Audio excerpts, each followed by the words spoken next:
નમસ્કાર, સ્વાગત છે આપનું સીએનબીસી બજારમાં tax planning with Mukesh Patel સાથે ફરી એક વખત હાજર છું હું વિક્રમ પાઠક અને બજેટની અત્યાર સુધી આપણે ચર્ચા કરી અને અલગ અલગ કલમો જે આવી છે તે આગામી નાણાકીય વર્ષથી આપને કેવી રીતના ઇફેક્ટ કરશે એની પણ વાત કરી અને કેટલીક ચાલુ વર્ષે પણ અહીંયા કેવી રીતના અસર કરશે એની પણ આપણે ચર્ચા કરી. પણ હવે માર્ચ આવી રહ્યું છે અને આ માર્ચ એન્ડિંગ એટલે કરવેરા આયોજન પહેલા જ મગજમાં આવે અને આ કરવેરા આયોજનની સાથે નાણાકીય મેનેજમેન્ટ કેવી રીતે કરવું એ પણ ખાસ મહત્વનું બને છે. કલમ 80C થી લઈ અને અલગ અલગ અન્ય વિકલ્પ કયા છે કે જેના આધારિત આપ કરવેરાનું ચોક્કસ આયોજન કરી શકો તેની સંપૂર્ણ વિગત આજે અમે અહીં આપીશું. આ વિગત આપશે આપણા કરવેરા નિષ્ણાંત મુકેશભાઈ પટેલ. મુકેશભાઈ, સ્વાગત છે સીએનબીસી બજારમાં. આજે આપની પાસેથી ફક્ત કરવેરા આયોજન નહીં પરંતુ સાથે સાથે જ રોકાણનું પણ મેનેજમેન્ટ કેવી રીતના કરવું એની પણ વિગત લઈશું. શરૂઆત કરીએ કલમ 80C સાથે. આ 1.5 લાખ રૂપિયાની એક જે લિમિટ છે એ અત્યારે બધાના મગજમાં ફિક્સ થઈ ગયેલી છે, પણ આમાં કોઈ વધારાની મર્યાદાના વિકલ્પ ખરા?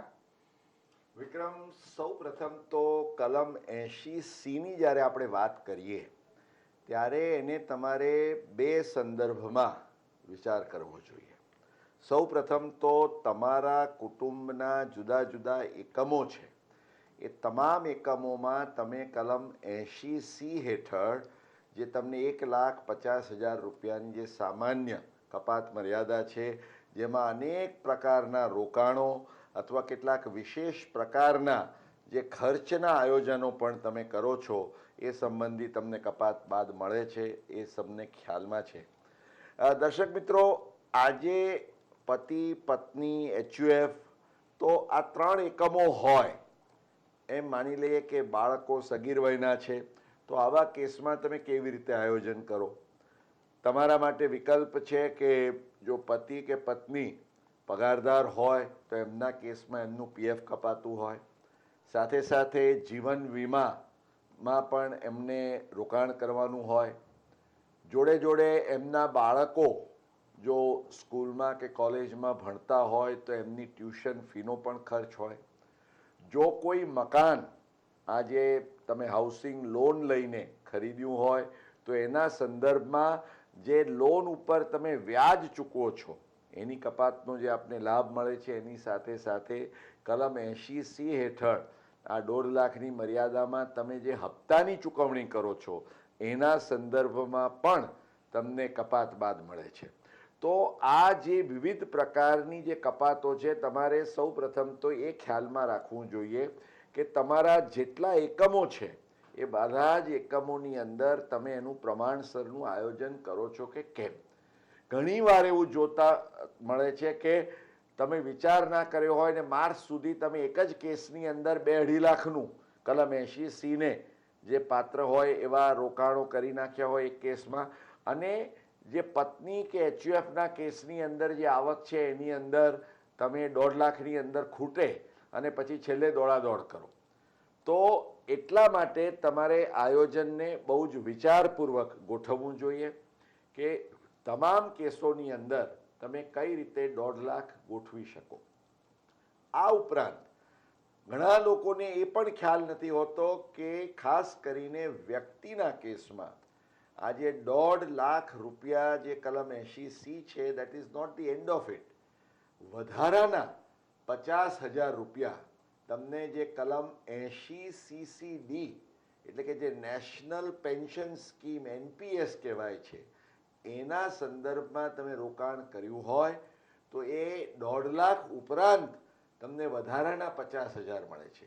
એટલે રોકાણ આયોજન વ્યક્તિના કેસમાં તમે 2 લાખ રૂપિયા સુધી કરી શકો છો, HUFના કેસમાં 1.5 લાખ સુધી કરી શકો છો, અને મેં કહ્યું એ પ્રમાણે તમારે તમારા બાળકોના PPF કે સુકન્યા સમૃદ્ધિ યોજનામાં કરેલા રોકાણ હોય કે એમની ટ્યુશન ફી હોય એને તમારે સુવ્યવસ્થિત રીતે ગોઠવવું જોઈએ. તમે જે જીવન વીમાનું પ્રીમિયમ ભરતા હો એ પણ આજે તમે એક કે બીજા ખાતાની અંદર જરૂર પ્રમાણે તમે ગોઠવી શકો, કારણ કે કાયદો એમ કહે છે કે વ્યક્તિ પોતાના કે પોતાના લગ્નસાથી કે સંતાનો માટે પણ પ્રીમિયમની ચૂકવણી કરતા હોય તો એ બાદ મળે. એટલે દર્શક મિત્રો, આ માર્ચ મહિનાની અંદર તમારે તમારા કુટુંબના તમામ કરપાત્ર એકમોમાં કલમ 80C નું 1.5 લાખ અથવા તો 80CC-D સાથે NPSની પણ જો આપણે ગણતરી કરીએ તો 2 લાખ રૂપિયા સુધીનું ઉત્તમ આયોજન કરવાનો સંકલ્પ કરી લેવો જોઈએ. ઓકે, તો મુકેશભાઈ આના ઉપર થોડું વિગતે જાણવા માંગીશું કે આજે પરિવારની અલગ અલગ એન્ટાઇટીને જે વાત કરીએ આપણે ધ્યાનમાં લેવાની, તો એમાં કયા ખાસ મુદ્દાઓને ધ્યાનમાં રાખવા જોઈશે? મેં કહ્યું એ પ્રમાણે મુખ્ય વાત એ છે કે તમામ કેસની અંદર તમે એને ડિવાઈડ કરી શકો અને જેવી રીતે તમે કલમ 80C નું આયોજન કરો, ઘણા લોકો 80C ઉપર જ એમનું ફોકસ મર્યાદિત હોય છે. મેં કહ્યું એમ 80CC-D NPSનો વિચાર નથી કરતા. ઘણા લોકો એ પણ વિચાર નથી કરતા કે ભાઈ આપણે જે મેડિક્લેમનો ખર્ચ તમે જે બાદ લો છો કલમ 80D હેઠળ, તો એના સંદર્ભમાં પણ તમે હેતુલક્ષી આયોજન કરી શકો છો. આજે ઘણીવાર એવું બને કે જે કુટુંબની કોઈ ફ્લોટર પોલિસી હોય તો આજે એનું પ્રીમિયમ 35,000 રૂપિયા થતું હોય. હવે તમે જો એક જ કેસમાંથી જો 25,000 રૂપિયા મહત્તમ તમને બાદ મળી શકે છે, 25,000થી વધારે આપો તો બાકીના જે વધારાના છે, મેં કહ્યું એમ 35,000 તમે ચૂકવણી કરો તો 25,000 જ બાદ મળે. તો આવા કેસમાં શું કરવું જોઈએ? તમારે અગેઇન મેં કહ્યું એ પ્રમાણે તમારા વ્યક્તિગત કેસમાં કે તમારા પત્ની કે તમારા HUF, આ તમામ કેસોમાં થઈને તમે એ આયોજનને વહેંચીને પણ કરી શકો. આ ઉપરાંત ઘણા લોકોને એ પણ ખ્યાલ નથી હોતો, આજે ઘણીવાર એવું બને કે તમે સંયુક્ત કુટુંબમાં રહેતા હો. હવે જેવી રીતે તમે તમારા પરિવાર માટે એટલે કે તમારા પત્ની અને બાળકો માટે તમે મેડિકલ ઇન્સ્યોરન્સ લો, એવી રીતે તમારા માતા પિતા હોય એમનું પણ મેડિકલ ઇન્સ્યોરન્સ હોય, એનું પણ પ્રીમિયમ ભરાતું હોય. હવે તમારે વિચાર એ કરવાનો છે કે તમારા પિતા છે કે માતા છે તો નિવૃત્ત છે, એ લોકો જો એમના એકાઉન્ટમાંથી પ્રીમિયમ ચૂકવે તો કદાચ એ લોકોની આવક એટલી કરપાત્ર ન હોય તો એમને કોઈ જ લાભ ન મળે એ ચૂકવણીના સંદર્ભમાં ટેક્સ બેનિફિટનો, અથવા તો 10%ના સ્લેબમાં હોય તો માત્ર 10%નો એ લાભ મળે. તમે જો આજે નક્કી કરો એક આયોજનપૂર્વક કે ભાઈ માતા પિતાનું પ્રીમિયમ જે છે એ હું ભરીશ, તો આજે દર્શક મિત્રો કોઈ પણ વ્યક્તિ જો પોતાના પ્રીમિયમ ઉપરાંત, કારણ કે પોતાના પ્રીમિયમમાં એને 25,000 બાદ મળે છે, એના કુટુંબમાં કોઈ સિનિયર સિટીઝન હોય તો 30,000 એને બાદ મળે છે, પરંતુ જો એ પોતાના માતા પિતા જો એ સિનિયર સિટીઝન હોય તો એને વધારાના 30,000 રૂપિયા, એટલે પોતાના 25,000 અને માતા પિતાના પ્રીમિયમના 30,000, તો એ રીતે એને 55,000 રૂપિયા સુધી, અને આ મેં કહ્યું એમ 1.5 લાખ હોય કે 50,000 NPSના હોય કે આ તમે 30 વત્તા 25 એમ કરીને 55,000 80Dના છે. તમારે આ આયોજનમાં ખ્યાલ એ રાખવાનો છે કે કયા કેસમાં તમે ઊંચા ટેક્સ રેટમાં આવો છો. 10%ના દરમાં જો તમે આ કપાતોનો લાભ લો તો માત્ર 10% ટેક્સ બચશે, પરંતુ આ કપાતોનો લાભ જો તમે જે એન્ટિટી 30%ના સ્લેબમાં આવતી હોય તો સીધો તમને વધારાનો લાભ મળવાનો છે, એ પણ તમારે ખ્યાલમાં રાખવું જોઈએ. ઓકે, સાથે હવે અહીંયા કપાતના સંદર્ભના કેટલાક મુદ્દાઓની વાત કરીએ તો માર્ચ મહિનામાં ચેરિટી માટેની અપીલ પણ ઘણી મળતી હોય છે, તો આવું ધર્માદાનું કાર્ય કરતી સંસ્થાને દાન આપવામાં આવે તો તેના ઉપર શું આયોજન કરી શકાય? જરૂરથી વિક્રમ, તમે કહ્યું એ પ્રમાણે આજે વર્ષના અંતે ખાસ કરીને જે ટોપ ટેક્સ બ્રેકેટમાં હોય 30% કે ઉપરના રેટમાં, એ લોકો એમ વિચાર કરતા હોય કે ભાઈ ચાલો આપણે કોઈક સારા હેતુ માટે આપણે ધર્માદા કરીએ, દાન આપીએ, કંઈક એવો ફાળો આપીએ કે જેના સંદર્ભમાં આપણને કોઈ એક સારી સંસ્થાને મદદ કર્યાનો સંતોષ અને આનંદ તો મળે જ, પણ સાથે સાથે ટેક્સમાં પણ બચત થાય. તો એ સંદર્ભમાં જે આવકવેરાના કાયદાની કેટલીક કલમો છે, જે ખાસ કરીને આ રીતે તમે ચેરિટી કે વિશેષ પ્રકારની સંસ્થાઓને આપેલા દાનના સંદર્ભમાં જે કપાતના લાભ મળે છે તેની જોગવાઈઓ તમારે ખ્યાલમાં રાખવી જોઈએ. દર્શક મિત્રો, આપ સૌને ખ્યાલ હશે કે આવકવેરાના કાયદાની કલમ 80G હેઠળ આજે સામાન્ય રીતે મોટાભાગની જે ધર્માદા સંસ્થાઓ હોય છે, ચેરિટેબલ ઇન્સ્ટિટ્યુશન્સ, એ લોકોને 80Gની માન્યતા મળેલી હોય છે. એટલે તમે જ્યારે એને, દાખલા તરીકે ઇન્ડિયન રેડક્રોસ સોસાયટીને તમે આજે 1 લાખ રૂપિયાનું દાન આપો, તો તમને જે તમે દાન આપો છો એ દાનના, એટલે તમારી ગ્રોસ કુલ આવક છે એના 10%ની મર્યાદામાં તમે જે કોઈ દાનની રકમ આપી હોય એની 50% કપાતનો લાભ તમને મળે છે. એટલે એક આ 50% અંડર સેક્શન 80G એ તમારે ખ્યાલમાં રાખવાના છે.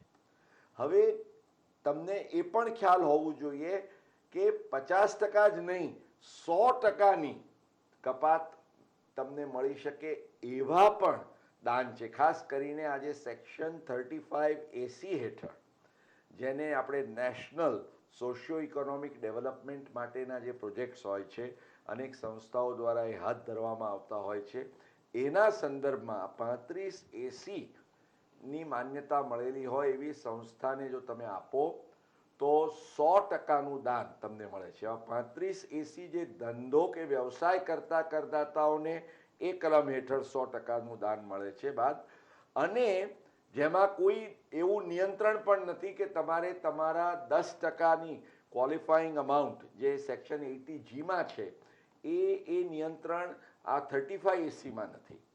હવે તમને એમ થાય કે ભાઈ મારે ધંધાની આવક નથી, મારે પગાર કે રોકાણ કે ભાડાની આવક છે, તો એ સંદર્ભમાં દર્શક મિત્રો ખ્યાલમાં રાખશો કે તમે 80GGA કરીને જે સેક્શન છે, જે તમને સેક્શન 35AC ને સમકક્ષ કપાતના લાભ 100%ના ધોરણે ત્યાં પણ બાદ મળે છે. એટલે આજે એમ સમજો કે તમે કોઈ એવી સંસ્થાને 1 લાખ રૂપિયાનું દાન આપ્યું અને તમે 30%ના બ્રેકેટમાં હો તો 30,000 રૂપિયા તો તમારા સીધા ત્યાં બચે છે.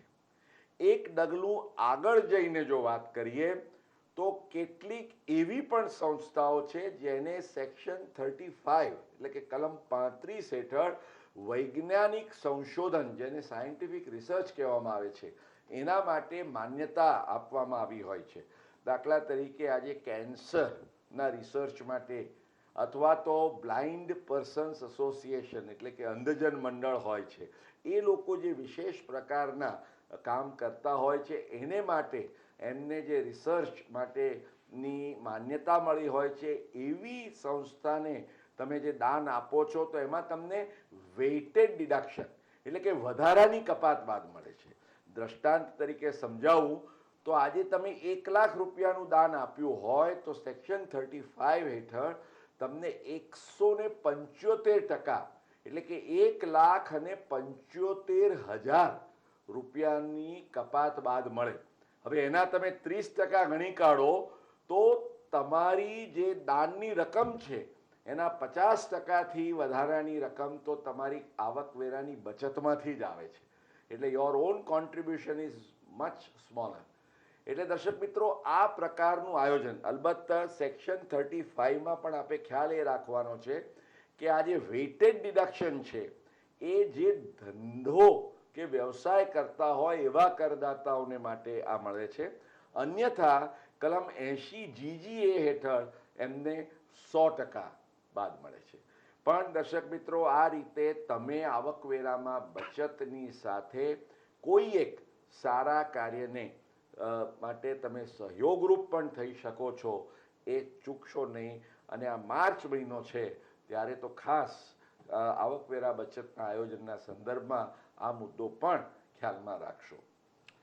ઓકે, તો અહીંયા હજુ બીજા પણ કેટલાક મુદ્દાઓ છે, તેની ચર્ચા કરીશું, પણ એ પહેલા સમય થયો છે એક બ્રેકનો.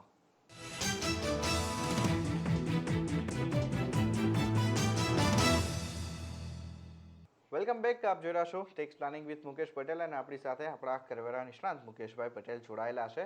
મુકેશભાઈ, આકારણી વર્ષ 2016-17નું આવકવેરા રિટર્ન ભરવાનું બાકી રહી ગયું હોય તો તે ભરી દેવું જોઈએ, અને આ અંગે કઈ બાબતોનું ખાસ ધ્યાન રાખવું જોઈએ? વિક્રમ, આપણે વાત કરીએ એમ માર્ચ એન્ડિંગ આવે એટલે કરવેરા અને નાણાકીય આયોજન તો તમે કરો જ, પણ સાથે સાથે જેને હું હંમેશા કહું છું કે જે એટલું જ મહત્ત્વનું છે કે ટેક્સ મેનેજમેન્ટ, એટલે કે તમારી આવકવેરાના કાયદા હેઠળની જે જવાબદારીઓ છે એ જવાબદારીઓ અદા કરવામાં તમે ચૂકો નહીં, એ ખૂબ મહત્વની વાત છે. હવે તમે જે વાત કરી કે ભાઈ આકારણી વર્ષ 2016-17 જે ચાલુ આકારણી વર્ષ છે એનું આવકવેરા રિટર્ન તમારે જો ભર્યું ન હોય તો દર્શક મિત્રો 31મી માર્ચ 2017 સુધીમાં ભરવાની ખાસ કાળજી રાખશો. આ માટેના બે કારણો છે. નંબર 1, તો આજે 31મી માર્ચ 2017 સુધી જો આકારણી વર્ષ 2016-17નું આવકવેરા રિટર્ન ભરવામાં આવે નહીં તો તમને 5,000 રૂપિયાનો દંડ પણ થઈ શકે છે. એટલે આ એક ખાસ ખ્યાલમાં રાખશો. આપણે એ પણ ખ્યાલમાં રાખવાનું છે કે આપણે અગાઉ જેની ચર્ચા કરી હતી અને જે આવતા વર્ષથી જે જોગવાઈ અમલમાં આવવાની છે કે હવે તો વર્ષ પૂરું થાય પછી તમે આવકવેરા રિટર્ન ક્યારેય ભરી જ નથી શકતા. અને વર્ષ પૂરું થાય તે પહેલાં પણ આપને જો યાદ હોય તો આ વખતના અંદાજપત્રની જોગવાઈઓની આપણે ચર્ચા કરી હતી કે ડિસેમ્બર સુધીમાં ન ભરાયું હોય તો તમને 5,000 અને ત્યાર પછી માર્ચ સુધી ન ભરાયું હોય તો 10,000 રૂપિયાનો પણ દંડ થઈ શકે છે. અલબત્ત એ આવતા વર્ષથી છે એટલે એક એના પ્રેક્ટિસના ભાગરૂપે પણ તમે તૈયાર થઈ જાઓ કે વર્ષ પૂરું થાય તે પહેલાં ચોક્કસ તમારું આવકવેરા રિટર્ન ભરશો ને ભરશો. હવે બીજી મૂંઝવણ એ સર્જાય કે જો તમે તમારું રિટર્ન સમયસર 31મી માર્ચ સુધી ભરતા નથી ને માની લો કે એપ્રિલમાં ભરો છો તો શું થાય? જે આવકવેરાના કાયદા હેઠળ સ્ક્રુટિની માટેની નોટિસ ઇસ્યુ કરી શકાય છે એ તમે જે નાણાકીય વર્ષમાં તમારું આવકવેરા રિટર્ન ભરો એ નાણાકીય વર્ષના અંતથી 6 મહિનાના સમયગાળાની અંદર એની નોટિસ ઇસ્યુ થાય છે. હવે એમ સમજો કે 31 માર્ચ સુધી તમે રિટર્ન ભરી દીધું તો 30મી સપ્ટેમ્બર 2017 સુધી જો તમારો કેસ સ્ક્રુટિનીમાં આવવાનો હોય તો તમને નોટિસ મળે એટલે તમને ત્યારબાદ મનની શાંતિ થાય કે ભાઈ આઈ એમ ક્લિયર અબાઉટ ઇટ. પણ જો તમે એક દિવસ પણ મોડું કર્યું ને એપ્રિલ 2017માં 1 એપ્રિલે પણ જો તમે તમારું રિટર્ન ભર્યું તો એ 17-18નું વર્ષ પૂરું થાય 31મી માર્ચ 18 અને એના 6 મહિના એટલે કે સપ્ટેમ્બર 2018 એટલે આવકવેરા ખાતાને સ્ક્રુટિની માટેની નોટિસ કાઢવામાં 1.5 વર્ષનો સમય મળી રહે જે તમારા માટે એ બહુ હિતાવહ ગણાય નહીં. ઓકે, હવે અહીંયા 2015-16ના રિટર્નમાં જો કોઈ ભૂલચૂક થઈ ગઈ હોય તો એ રિટર્ન અત્યારે ભરી શકાય ખરું? તમે વાત કરો છો આકારણી વર્ષ 2015-16.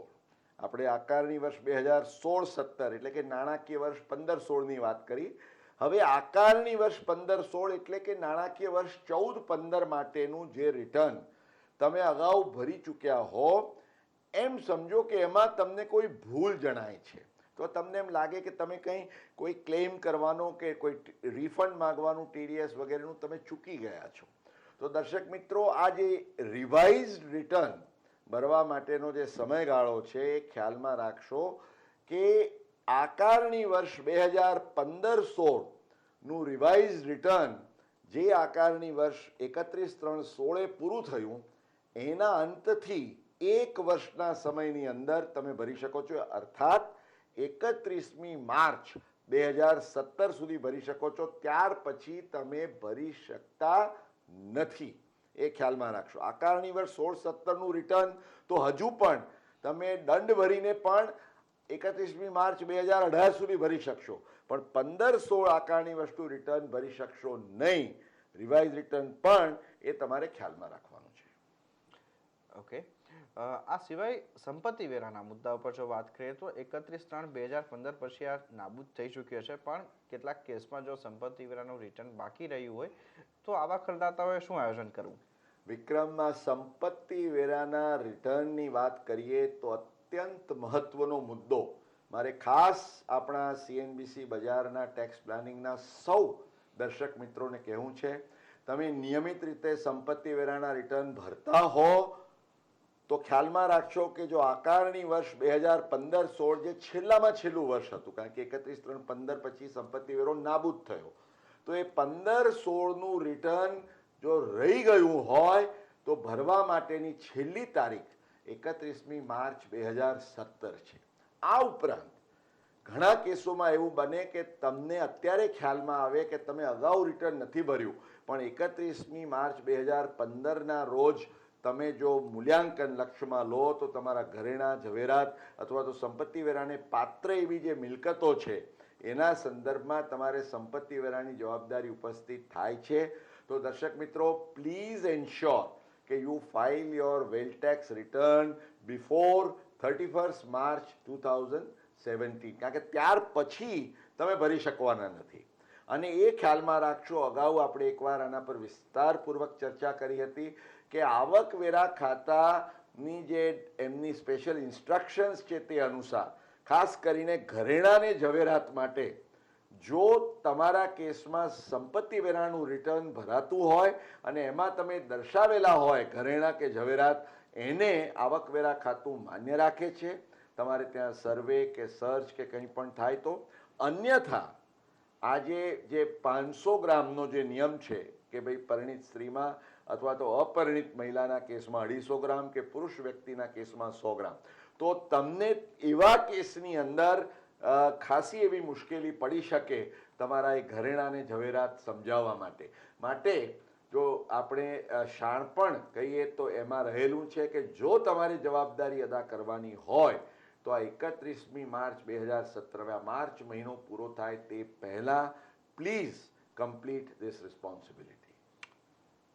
વખત આ સંપત્તિ વેરો ભરવા માટેનો છેલ્લો ચાન્સ છે, તો એને ચૂકવો ના જોઈએ. અને બીજો એક એડવાન્સ ટેક્સની વાત કરીએ તો આ એક છેલ્લો હપ્તો ભરવાનો સમય આવી ગયો છે, તો આ સંદર્ભે કઈ બાબતો ખાસ ખ્યાલમાં રાખવી? વિક્રમ, આપણે સૌ જાણીએ છીએ કે ચાલુ વર્ષથી એડવાન્સ ટેક્સના 4 હપ્તાઓ 15 જૂન, સપ્ટેમ્બર, ડિસેમ્બર અને માર્ચ, 4 હપ્તાઓ અમલી બની ચૂક્યા છે. એટલે કે આ માર્ચ મહિનાનો જે છેલ્લો હપ્તો તમારે ભરવાનો હોય એડવાન્સ ટેક્સનો, તો એડવાન્સ ટેક્સ માટેનો દર્શક મિત્રો આપને એ પણ ખ્યાલ છે કે જો 5,000 રૂપિયાથી વધારાની તમારી જવાબદારી ટેક્સ ભરવાની થતી હોય તમારા TDSની કપાતને લક્ષ્યમાં લીધા પછી, તો એડવાન્સ ટેક્સ ભરવા માટે તમે જવાબદાર બનો છો. અને જો તમે એડવાન્સ ટેક્સની જવાબદારી અદા કરો નહીં તો 1 એપ્રિલ જે નાણાકીય વર્ષ પૂરું થાય ત્યાર પછી 1 એપ્રિલથી તમે આવકવેરાના કાયદાની કલમ 234B હેઠળ તમે વ્યાજ, દંડનીય વ્યાજ ભરવા માટે જવાબદાર બનો. એટલે આ વાત આપ સૌએ ખાસ ખ્યાલમાં રાખવાની જરૂર છે. 1% એવરી મંથ, 1% દર મહિના દીઠ તમારે વ્યાજ ભરવાનું આવે. હવે એ પણ ખ્યાલમાં રાખશો કે જો તમે સિનિયર સિટીઝન છો અને તમારે ધંધા કે વ્યવસાયની આવક નથી, તો એવા કેસમાં તમારે એડવાન્સ ટેક્સ ભરવાની જવાબદારીમાંથી સરકારે તમને સંપૂર્ણ મુક્તિ આપી છે. અને આવા કેસમાં તમે તમારું જ્યારે આવકવેરા રિટર્ન ભરો તે વખતે જ સેલ્ફ એસેસમેન્ટ ટેક્સ સ્વરૂપે તમે આ ટેક્સ ભરી શકો છો. આ ઉપરાંત દર્શક મિત્રો, અગાઉના વર્ષોની સરખામણીમાં આ વર્ષે એક જે નવી જોગવાઈ આવી છે તે પણ ખ્યાલમાં રાખશો કે જે અંદાજિત આવકને લગતી જે જોગવાઈઓ સેક્શન 44AD કે 44AE હેઠળ અગાઉની જોગવાઈઓ અનુસાર તમારે કોઈ જ એડવાન્સ ટેક્સ ભરવાનો રહેતો નહોતો. હવે ભલે તમે 3 હપ્તા ન ભર્યા હોય, પરંતુ આ માર્ચ મહિનાનો છેલ્લો હપ્તો તો તમારે ભરવો પડશે, ખ્યાલમાં રાખશો. સાથે TDSના સંદર્ભમાં શું ધ્યાન રાખવાનું રહેશે? વિક્રમ, આ પણ એટલો જ મહત્વનો પ્રશ્ન છે ને આને આજના આપણી ચર્ચાના છેલ્લા મુદ્દા તરીકે સમાવેશ કરીને આપણે વાત પૂર્ણ કરીએ. તો દર્શક મિત્રો, આપ જાણો છો કે ઘણી બધી બેન્કો, ખાસ કરીને તમે જ્યાં ક્યુમ્યુલેટિવ ડિપોઝિટ્સ વગેરે મૂકી હોય, તો 31મી માર્ચના રોજ એ લોકો આખા વર્ષનું વ્યાજ ગણીને એ જે તમારા ખાતામાં જમા પણ થતું હોય, તમને એકચ્યુઅલ ચૂકવણી ન થાય પરંતુ એ જમા થતા વ્યાજ ઉપર 10%ના દરે TDSની કપાત કરતા હોય છે. હવે જો તમારા કેસમાં કરપાત્ર આવક ઉપસ્થિત થતી ન હોય, હવે આ માટેના નિયમ એ છે, આપે ખ્યાલમાં રાખવાનો છે કે જો તમે સિનિયર સિટીઝન હો તો તમે 15Hનું ફોર્મ ભરી શકો છો, એટલે કે 60 વર્ષ ઉપરના જો તમે શખ્સ હો તો. તો એવા કેસમાં નિયમ એ છે કે તમારે કોઈ ટેક્સ ભરવાનો નથી થતો. એટલે કે આજે 3 લાખની તમારી સિનિયર સિટીઝનની મુક્તિ મર્યાદા છે. માની લો કે 1.5 લાખ રૂપિયા તમે આમાં 80C પણ તમને બાદ મળ્યા હોય તો એ બધું ગણતા જો ટેક્સ 0 આવતો હોય તો તમે 15H આપી શકો છો. પણ 15G આપવા માટે ખ્યાલમાં રાખવાનું એ છે કે જે આવકવેરા માટેની મુક્તિ મર્યાદા છે 2.5 લાખ, એનાથી જો તમારી આવક વધતી હોય તો તમે આપી શકતા નથી. એટલે આ 15G ને 15H સમયસર આપીને તમે આ કપાત ખોટી TDSની ન થાય એ માટેનું આયોજન કરી શકો છો. તો this is March and this is what you have to follow. Okay, તો બિલકુલ આ વસ્તુને ખાસ આપ ફોલો કરજો. મુકેશભાઈ જે અહીંયા વાત કરી છે 80C અંતર્ગત કેવી રીતના આયોજન કરવું અને નાણાકીય એન્ટાઇટીઝ જે પરિવારની સંસ્થાઓને કેવી રીતના તમે એટલે કે સભ્યોને કેવી રીતના તમે સંસ્થા તરીકે યુઝ કરી શકો એ ખાસ ધ્યાનમાં રાખશો. આ અંગેની બીજી પણ ચર્ચાઓ આપણે કરીશું. મુકેશભાઈ, ઘણો આભાર આપનો સમય ફાળવી અહીંયા અમારી સાથે જોડાયા અને આ સમગ્ર વિગતો આપી એ માટે. આગામી સપ્તાહે ફરી આવીશું આવા કોઈક નવા વિષય સાથે. ત્યાં સુધી આપ જોડાયેલા રહો CNBC બજાર સાથે. નમસ્કાર.